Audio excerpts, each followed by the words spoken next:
Hello, Abby. Hello, Direk. Congratulations kasi mapapanood namin itong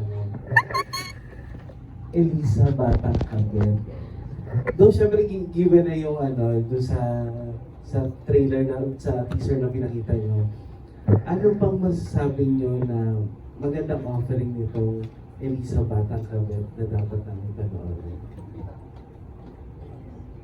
Siguro for me po, since, well, ako po, siguro ma-offer ko is, well, this is my first na mas, vertical and mas more mature yung role. So, dapat nilang abangan din yung kising sinabi ni James na medyo maalat-alat. Yes. Alat-alat. Ayun. Hindi, Yeah. maalat. Okay. Maalat. Okay. Ayun, ikaw direct. Ayun, pretty straightforward naman yung na yung sa title, Batang Kabet. Pero siguro yung aabangan natin, syempre yung mga spicy spicy scenes. Hindi naman siya mala BMX, no? Pero I could say na parang dito pinakita ni Abby yung different side ng kanyang pag-arte. And syempre with the help of sila James, sila Miss Sherry, sila Miss Carlene, and Miss Yayo, sama-sama parang pasabog yung mga actingan nilang lahat dito. So, yun po yung aabangan nyo. Siyempre, bago itong vertical videos, VMB na ginagawa ninyo. So, ano yung mga challenges as an actor and siyempre as director?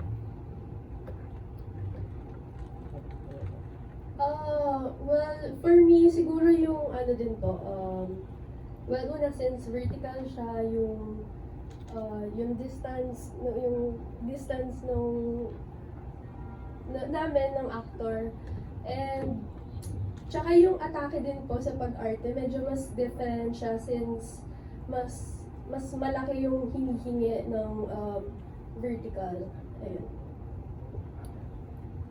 Siguro naging challenge sa akin. Siguro first time kasi namin magka-work ni Abby. So talagang sinabi sa akin ng ng mga boss na okay, dahan-dahan ka lang dito, direct. Kasi sanay ako sa mga all out eh. Sanay ako sa all out sexy. Okay, give it to me. Like, pero si Abby, okay, take care of her, ganyan. Sobrang niya, this is her first time doing a kissing scene. And so talagang kinausap ko siya ng masinsinan sa mga gagawin. We really talked about how we would mount the scene with Sir James. And siguro yun lang naman. But other scenes naman, sobrang dadali lang naman ka-work ng mga artista.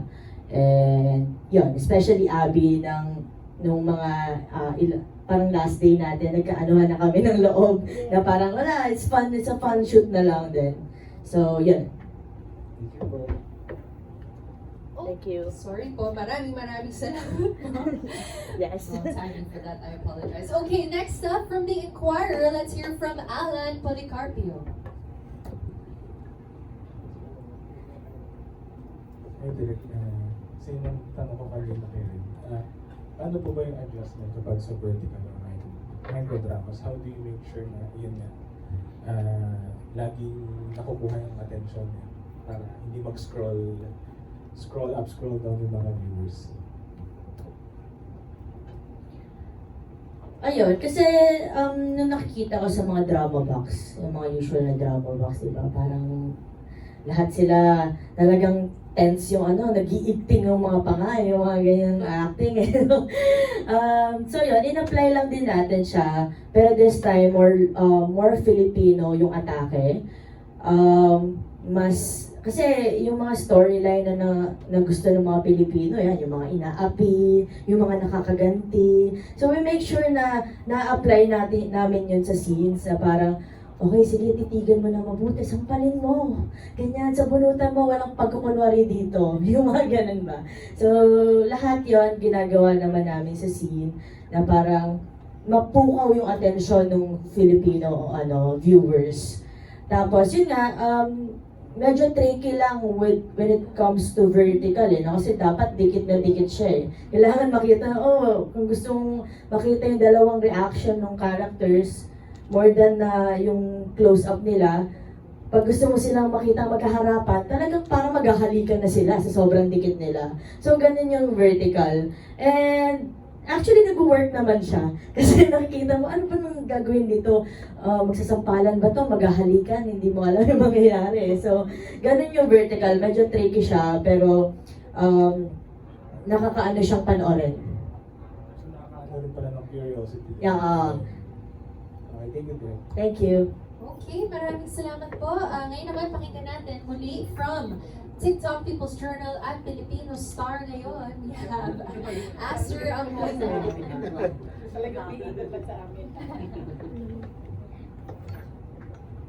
Abi, sabi ni Direk kanina, this is your first time, no? First time na nagpa-sexy ka. Sabihin na lang natin direkta, nagpa-sexy ka. So, anong naging preparasyon mo para hindi ka maging awkward, hindi ka, you'll be able to deliver your best?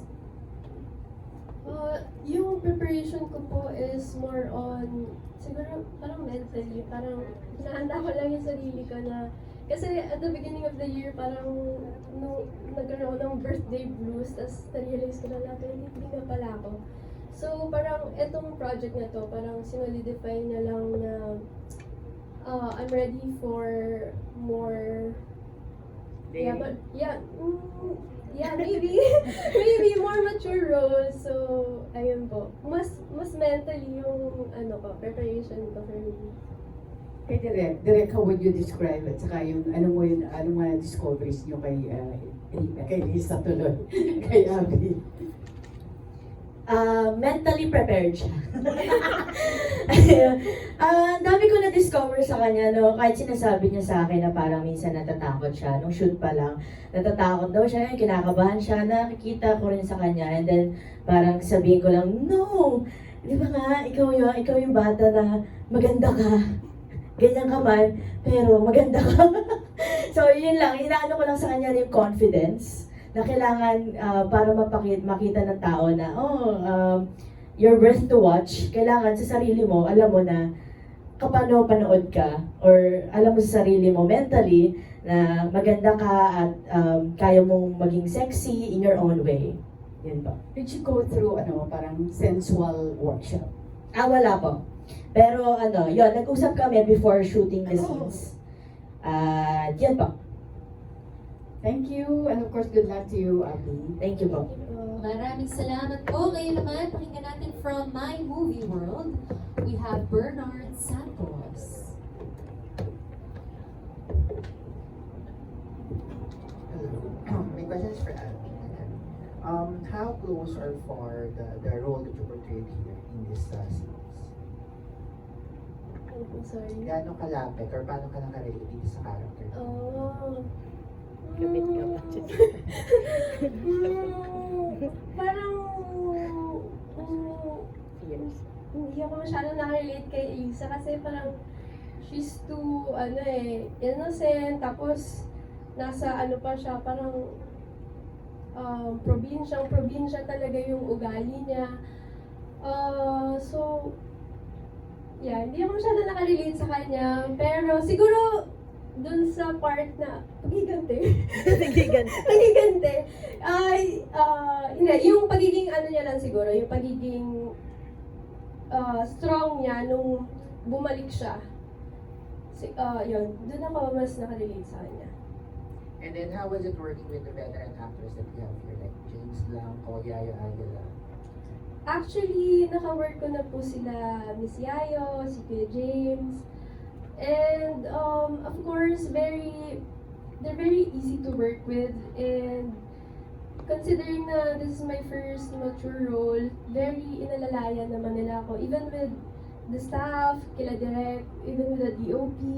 So, ayun, actually lahat very inalalayan naman ako, so ayun pa. And my last question is for Derek. Derek, you've known as a filmmaker sa VMX app. So what's the difference and what's the similarities doing now the Viva Movie Box vertical ramp series? Difference, siguro, yeah. In terms of yung level nung acting din siguro, yung intensity. With the VMX, kaya mo pang medyo mag-slow burn eh. Yeah, it's a sexy film, pero mas may time ka to show yung mga gusto mong ipakita. With vertical, kailangan kasi paspasan eh. Kailangan alam na agad ng tao anong gusto mong anong mangyayari dito at anong mga susunod na mangyayari. So yun, I think it's level of intensity. Tapos, well, yun nga, sa pagiging sexy, you have to, lay low sa pagiging filmmaker director na okay, anong level ba to? So this is just like a level 1. Unlike nung ginawa ko na last is yun, level 5 talagang pinakita lahat. This one, talagang more on reaction, more on acting talaga yung pinakita nila, which is actually a good thing naman. Yeah, thank you. Okay, maraming salamat po. Ngayon naman, let's hear from the Philippine star. We have Dolian Carvajal.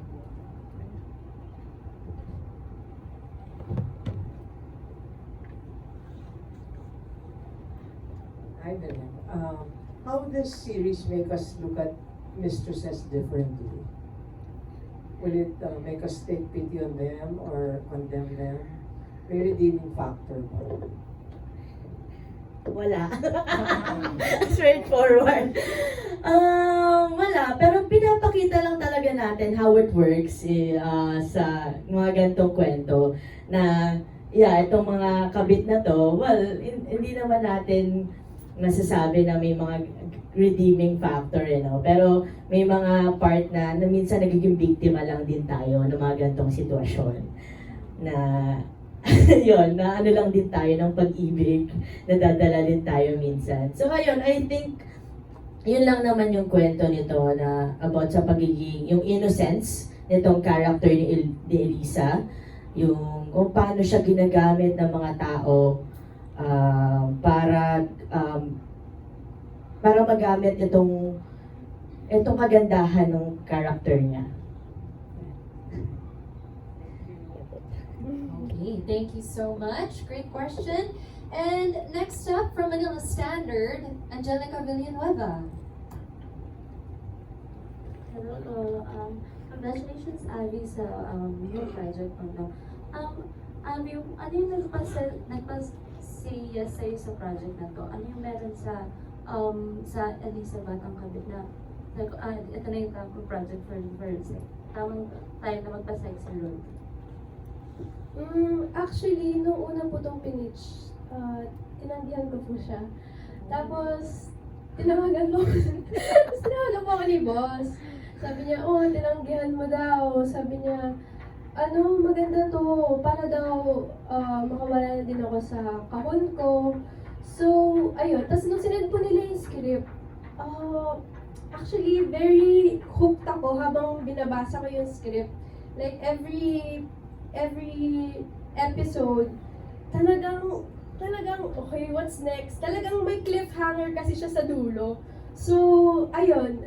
Tsaka parang, yun nga po, parang, since I'm also already 23, parang, na din, para din, yun nga, gaya ng sabi ni boss, para makawala na din ako sa kahon ko, it's time to also explore then, like, different roles. Ayun.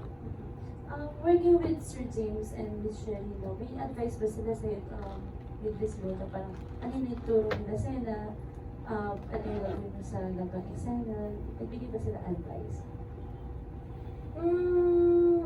Wala naman, pero siguro ang pinaka naitulong talaga nila sa akin is yung pagiging yung pagiging madali nilang katrabaho, tsaka very mabait sila, and so, well, kapag ganun kasi yung katrabaho mo, sobrang dali lang ng set, ayun po. Thank you, Abby. Congratulations. Okay, thank you so much. And last but not least, for our second series for today, let's hear from anong ganap? Mr. Erwin Ogawa. Hi Abby, congrats sa new project. So ano yung mga naging preparation mo para sa mature role mo dito sa Elisa? Ayun nga po, gaya po ng sabi ko, more on mentally po yung preparation ko since this is my first time. And noong una talaga, very scared ako na gawin to. Pero with the help of Direk, nung nakausap niya naman ako, ayun, I was very assured naman na magagabayan nila ako dito. And last question, ano yung understanding mo before sa board na kabit and finally ngayon na naging role mo siya? Ano naging realization mo? Kapag kabit kasi parang, ano agad diba, parang, yeah, Lega. Pero with Elisa, siguro na-realize ko na yun nga, yun, very innocent lang siya na naloko, na hindi niya din naman kasalanan. So, yeah, ayun. Thank you. Congrats. Okay, maraming salamat po. I'm sure maraming makaka-relate dito with the innocence and all that. Okay, ngayon naman, okay, meron pa tayong last seated question, no, for Abby. Okay, anong scenes ang dapat abangan sa Elisa? Gusto ko yung bumbulo talaga sa Direk dito. Well, of course, yung kissing scene, yung first kissing scene ko po na, ano, medyo Alat-alat. maalat-alat talaga. Headline. Oo. Headline. Ayun, yun po. Okay. Okay, so, and Direk, ano dapat, so this is an additional question from the press, right? So, Direk, ano dapat ang abangan sa Elisa? Apart from the maalat-alat na kissing scene. Siguro abangan niyo yung mga batis scene. Ayan, dito ipapakita ni Elisa kung bakit masarap maligo sa batis. At kung bakit maalat ang mga halik. Ayan, thank you. Okay, maraming salamat po. Alright, let's have let us please invite Abby and Direk. Kailan ba lalabas ang Elisa Batang Kabit on VMB? Yeah, please invite everybody. Hello everyone! Iniimbitahan namin kayo manood ng Elisa Batang Kabit dito sa kauna-unahan at bagong Viva Movie Box this coming November 24. Panoorin niyo po. Ayan, iniimbitahan po namin kayong lahat na mag-subscribe sa VMB for only 59 pesos a week para mapanood niyo po ang Elisa Batang Kabit. Okay, maraming salamat po. Okay, let's have a group photo with Abby and Direk Sig. Muli, ito ang ating second series for the day, ang Elisa Batang Kabit, na lalabas na po November 24th on Viva Movie Box. Next week na po yan. Okay, please look towards the center. Maraming salamat po for our dear friends from the press. Ngayon naman, towards the left side of the room, Direk Sig and Abby towards the left para unified ang ating gaze. Thank you so much. And for the benefit of our photographers here on the right, lovely. And now our boxman. We can't have a photo without our boxman. Bago na naman siya. Iba na naman ang damit. Nakauwi na kayo yan. And after this, ladies and gentlemen, we will have a quick break and then we will proceed to our third series of the day. Again, we have Abby Bautista, the next Sigrid Polon, and our boxman here, exclusively for VMB. Maraming salamat po.